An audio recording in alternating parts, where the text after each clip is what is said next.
मैं सुश्री Saraswat, associate professor Hindi, Shri Kalyan राजकीय कन्या महाविद्यालय सीकर। प्रिय विद्यार्थियों, यूट्यूब चैनल पर आज हम अपनी व्याख्यान माला प्रारंभ करते हैं। दुष्यंत कुमार जी की गजल वीडियो में चल रही थी पिछली क्लास में, तो उसी को आगे बढ़ाते हुए अगला पद्यांश करते हैं, जो निम्नानुसार है। इस नदी की धार में ठंडी हवा तो आती है, इस नदी की धार में ठंडी हवा तो आती है, नाव जर्जर ही सही लहरों से टकराती तो है, नाव जर्जर ही सही लहरों से टकराती तो है। खंडहर बचे हुए हैं, खंडहर बचे हुए हैं, इमारत नहीं रही, अच्छा हुआ कि सर पे कोई छत नहीं रही, अच्छा हुआ कि सर पे कोई छत नहीं रही। परिंदे अब भी पर तोले हुए हैं, परिंदे अब भी पर तोले हुए हैं, हवा में सनसनी घोले हुए हैं, हवा में सनसनी घोले हुए हैं। कुछ कठिन शब्द हैं जिनके अर्थ हम पहले कर लेते हैं। जैसे जर्जर शब्द आया, जर्जर का अर्थ होता है कमजोर होना, पुराना। लहरों का अर्थ होता है तरंगे, बाधाएं इत्यादि। परिंदे का अर्थ होता है पक्षी, पर का अर्थ हम लेंगे पंख इत्यादि। निम्नलिखित पद्यांश दुष्यंत कुमार द्वारा रचित साये में धूप शीर्षक गजल संग्रह से लिया गया है। इसमें कवि ने जीवन संघर्ष को लेकर आस्था का स्वर व्यक्त किया है। दुष्यंत कुमार जी कहते हैं, प्रतीक रूप में कह रहे हैं कि इस जीवन रूपी गतिशील नदी की धारा में संघर्ष करने एवं जिजीविषा रखकर आगे बढ़ने की प्रेरणा रूपी हवा बहती रहती है। चाहे नाव कमजोर एवं पुरानी हो, परंतु वह लहरों से टकराने की क्षमता रखती है। नाव जर्जर ही सही लहरों से टकराती तो है। दुष्यंत कुमार जी कहते हैं, चाहे नाव कमजोर और पुरानी ही क्यों न हो, परंतु वह लहरों से टकराने की क्षमता ताकत रखती है। कहने का तात्पर्य, चाहे शरीर कमजोर या दुबला पतला क्यों न हो, परंतु उसमें अगर संघर्ष करने तथा जिजीविषा जीने की इच्छा शक्ति है, ऐसे में लक्ष्य की ओर आगे व्यक्ति बढ़ सकता है। तो लक्ष्य की ओर बढ़ने की प्रेरणा स्वतः ही उत्पन्न होने लगती है।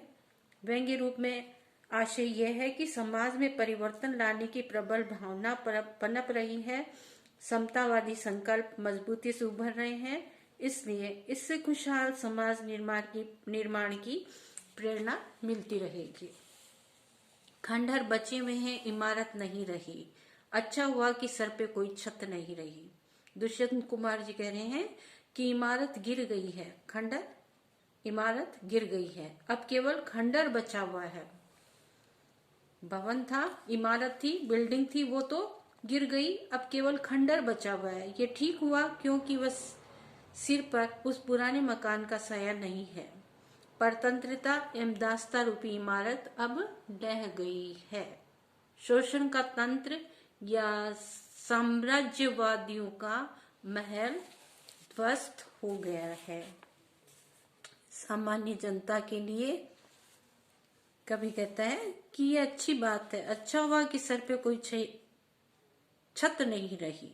परतंत्रता एवं दासता रूपी इमारत के ढह जाने से अब शोषण का तंत्र या साम्राज्यवादियों का महल ध्वस्त हो गया है। सामान्य जनता के लिए अच्छी बात है कि उनकी सिर पर शोषण दमन की छत या छाया नहीं रही। अब वह उस पुराने तंत्र से सर्वथा मुक्त होकर शांति का अनुभव कर रहा है। परिंदे अब भी पर तोले हुए हैं, हवा में सनसनी घोले हुए हैं। परिंदे अर्थात पक्षी। कवि कहता है, प्रतीक रूप में कह रहा है कि पक्षी आकाश में उड़ने के लिए अपने पर पंख फैलाए हुए या फैलाने का प्रयास कर रहे हैं। वे स्वयं को कमजोर नहीं मान रहे हैं। पक्षी उड़ने की कोशिश कर रहे हैं, अपने पंखों को फैलाए हुए हैं, आगे बढ़ने की कोशिश कर रहे हैं, अपितु अपनी भावनाओं के अनुसार संघर्ष करने के लिए भी उद्यत है। इसी से ये हवा में अपने पंखों से सनसनी घोल रहा है। दुष्यंत कुमार जी का तात्पर्य यह है कि समकालीन परिवेश में सामान्य व्यक्ति संघर्ष करने के लिए उद्यत है। इससे वह समाज में अपनी अस्मिता का स्वर फैला रहा है। इस तरह उसकी संवेदना और ज्यादा प्रखर बन गई है। विशेष संदर्भ में कुछ बिंदु आपको प्रस्तुत करने हैं, जो विशेषताएं निम्नानुसार है। समकालीन सामाजिक परिवेश में मानवीय संवेदना के अभाव को लेकर व्यंग्य किया गया है। जीवन जीने की प्रबल लालसा रखने का संदेश यहाँ अभिव्यक्त किया गया है। गजल विधा का प्रयोग प्रभावशाली रहा है। उपमा और अन्योक्ति का प्रयोग किया गया है। दुष्यंत कुमार जी ने सामाजिक चेतना को प्रखर रूप से व्यक्त किया है। इमारत और खंडहर का प्रतीकात्मक प्रयोग बड़ा ही प्रशंसनीय है। अनुप्रास और समासोक्ति का प्रयोग भी किया गया है। परिंदे के माध्यम से दुष्यंत कुमार जी ने संघर्षशील बने रहने की प्रेरणा दी है। किसके माध्यम से? परिंदे के माध्यम से, पक्षी के माध्यम से मानव को कहना चाहते हैं कि तुम संघर्षशील बने रहो, निरंतर संघर्ष करते रहो। आपका लक्ष्य, आपकी मंजिल आपको निश्चित रूप से मिलेगी। ये संदेश दुष्यंत कुमार जी यहाँ दे रहे हैं। संघर्ष करने पर ही सामाजिक परिवेश में परिवर्तन आ सकता है। अनुप्रास एवं यमक और काव्यलिंग अलंकारों का प्रयोग किया गया है। बहुत बहुत धन्यवाद।